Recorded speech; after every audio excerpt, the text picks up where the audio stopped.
सर्वांना स्वामी महाराज प्रकट दिनांच्या हार्दिक शुभेच्छा। नमस्कार मंडळी, मी प्राजक्ता स्वागत करते तुमचे आमच्या यूट्यूब चॅनलवरती। तर आजचा जो ब्लॉग असणार आहे तो स्वामी महाराज प्रकट दिन स्पेशल ब्लॉग आहे। तर आता वाजले होते रात्रीचे 8। नितीन कामावून आला होता आणि आम्ही डायरेक्टली निघालो स्वामी महाराजांच्या मठामध्ये जायला। मठामध्ये पोचल्याच बघितलं तर दर्शनाची जी रांग होती ती भल्या मोठ्या अंतरावरती होती। तरी ही रांग काय एवढा वेळ लावत नव्हती, फटाफट दर्शन होत होतं। आणि इकडे थोड्या वेळाने पुढे गेल्यानंतर राईट साईडला हे जे काम चालू आहे हे महाप्रसादाचं काम चालू आहे। आणि पुरुष मंडळी जी आहेत ही सर्व काही उत्साहाने महाप्रसाद करण्यास मदत करत आहेत सर्वांना।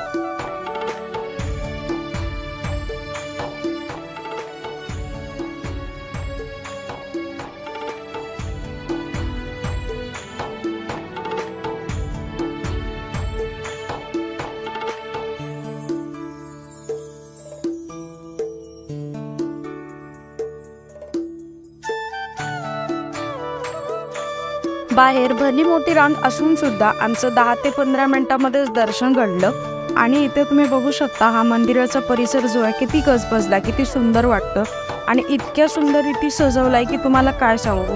आणि आतमध्ये गेल्या क्षणी इतकं प्रसन्न वाटत होतं की ज्या मनातल्या चिंता होत्या त्या पूर्णपणे दूर झाल्या। तर तुम्ही सुद्धा दर्शन घेऊन टाका आता स्वामी महाराजांचे।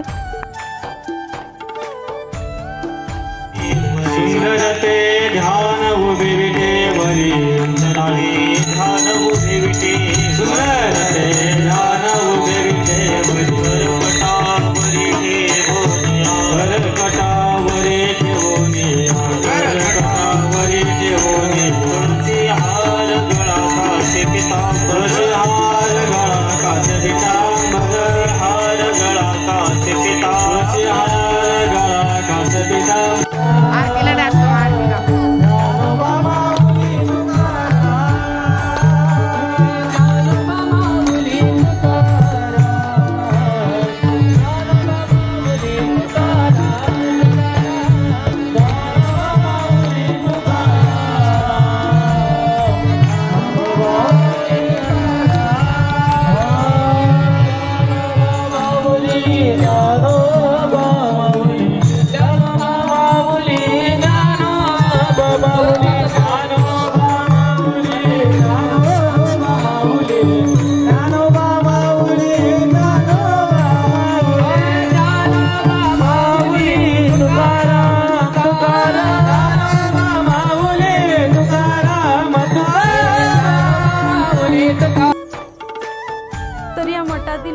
मला अशी आवडली की इतकी वर्दळ असून सुद्धा, इतकी गर्दी असून सुद्धा इथले जे सेवेकरी होते ते एकदम छान नियोजन करत होते दर्शनासाठी।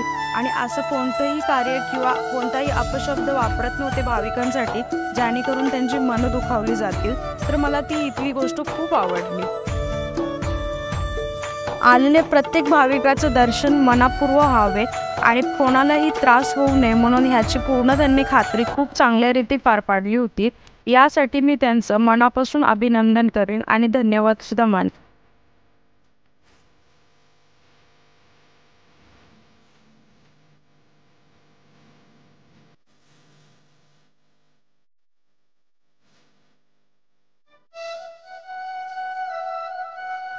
हो मंडळी, तुम्ही जर आमच्या चॅनलवरती नवीन असाल, अजून चॅनल सबस्क्राईब केलं नसेल तर प्लीज चॅनल सबस्क्राईब करा, व्हिडिओज लाईक करा आणि तुम्हाला आमचे व्हिडिओज कसे वाटतात हे कमेंट सेक्शनद्वारे नक्कीच कळवा।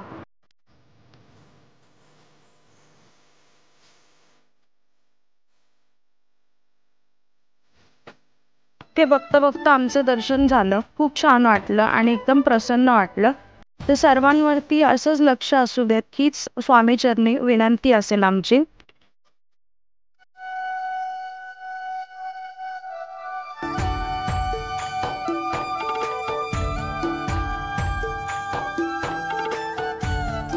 तर इकडे थोडंच बाहेर आल्यानंतर हा जो महिला वर्ग आहे खूप प्रेमाने मनोभावी मनाने जो आहे प्रसाद वाटप करत होते।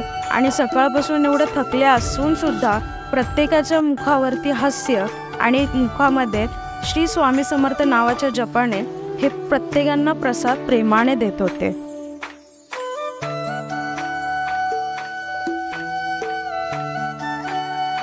तिथून बाहेर पडताच कार्यक्रमामध्ये थोडीसा हातभार लावण्याची आम्हाला सुद्धा संधी मिळाली.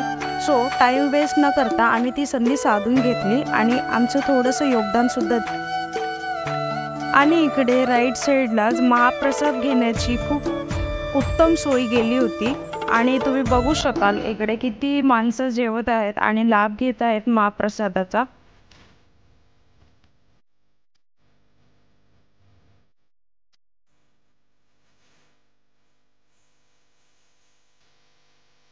इथे बघू शकाल तुम्ही मठाच्या परिसरात केवढी गर्दी आहे.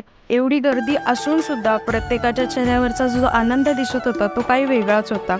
तर हे आहेत नितीनचे मित्रमंडळी जे इथे स्वामींच्या सेवेत सकाळपासूनच हजर होते. आणि मग आम्ही थोड्या वेळ गप्पा मारल्या, महाप्रसादाचा लाभ घेतला आणि मग आम्ही थोड्या वेळातच तिथून निघालो पुन्हा घरी निघतो. तर आम्ही आता निघालो होतो घरी जायला. बाहेर आल्यानंतर बघतोय तर काय, जेवढी भली मोठी रांग आम्ही पार करून आत गेलो होतो तेवढ्याच डबल वेगाने तेवढीच मोठी रांग अजून लागली होती आणि माणसांच्या चेहऱ्यावरती अजूनही तेवढाच आनंद होता, उत्साह होता स्वामींचं दर्शन घेण्यासाठी. हे सर्व बघून मनाला खूप छान वाटले आणि खूप प्रसन्न. मग आम्ही काय आमची बाईक काढली आणि निघालो घराकडे जायला. तर मंडळी, तुम्हाला कसा वाटला आजचा छोटासा आपला व्लॉग? तुम्हाला जर आवडला असेल व्लॉग तर तुम्ही चॅनल सबस्क्राईब करायला विसरू नका. लाईकसुद्धा करा आणि कमेंट सेशनमध्ये आम्हाला कळवत राहा की तुम्हाला हा व्हिडिओज कसे वाटत आहेत. व्हिडिओजच्या एंडिंगला नेहमीप्रमाणे मी काही फोटोज अटॅच केलेले आहेत जे आम्ही तिथे क्लिक केलेत. तर तुम्ही ते बघून घ्या आणि कसे वाटतात हे नक्की कळवा. सो भेटूया पुन्हा एकदा नवीन ब्लॉगमध्ये नवीन ठिकाणी. तोपर्यंत थँक्यू.